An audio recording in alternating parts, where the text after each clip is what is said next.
I got back in touch with this lady, Alana, that I had some counselling with, and I said, where can I do some training?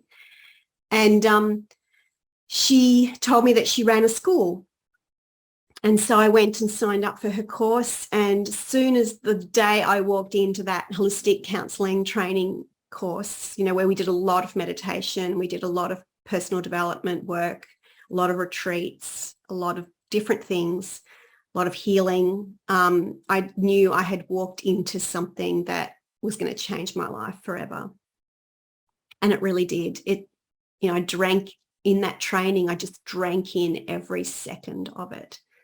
It was like an elixir for my soul. It was so transformative.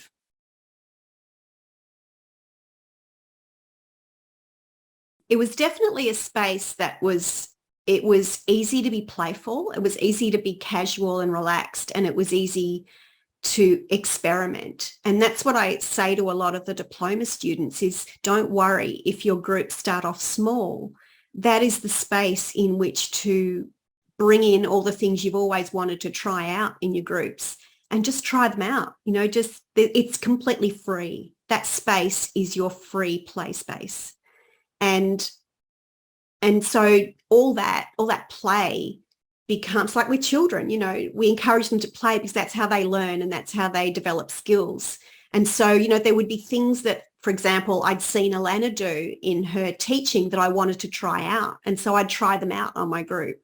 And that's how I sort of got more confidence and started to trust myself more too, started to trust my own abilities and skills when I could see that those things were working.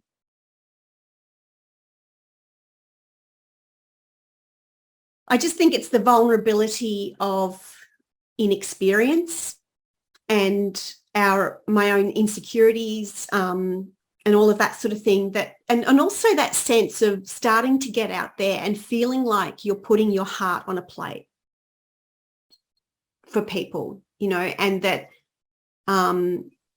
feels very vulnerable. So I think that all takes time. It takes time for that healing. It takes time for experience to gather, and at times it takes time to learn that it's okay. It's okay. Even if you make mistakes, it's okay. And actually, some of those mistakes are so valuable that you can, if you learn from them and you turn them around, I know it's a cliche, but it's so true. And if probably the biggest piece of advice I'd give anyone is to reframe those mistakes, because those challenges are golden.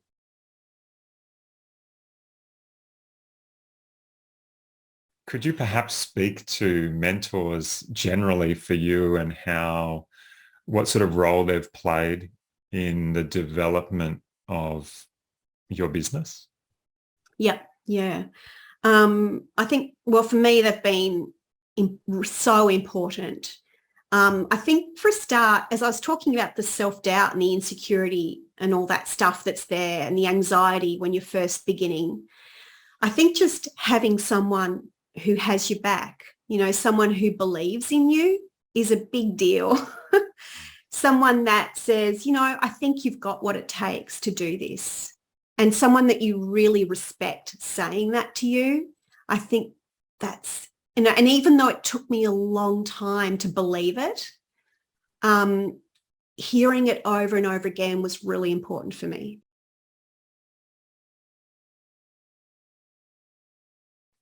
That's a really important point. I think that I never said no to anything in those early days. I would be asked to speak at universities and be asked to, present at hospitals and all these sorts of things that I really felt were possibly, I just said yes. I just said yes. And then I just kind of figured out what I was going to do after that.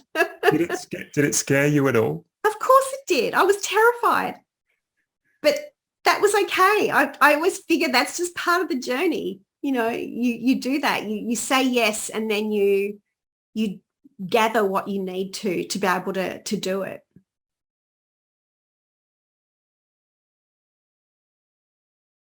Well, I've probably already mentioned one, which is just saying yes and being brave and meeting your edge whenever that's available to you.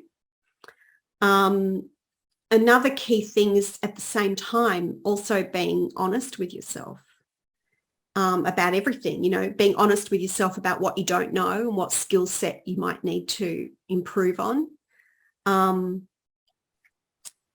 And also knowing that you don't have to know it all, that there are other people that you can bring in that can help you or that can train you. I think having support around me has been a huge, huge thing. And I think one of the key decisions I made, perhaps unconsciously, right at the very beginning of the journey, was that I was going to do this no matter what. So even if I had to, have another job at the same time, or even if, this didn't work, it was going to happen. It was still going to happen, whatever form it took, I was going to make this work. And that was a decision I made, and that was no compromise on that.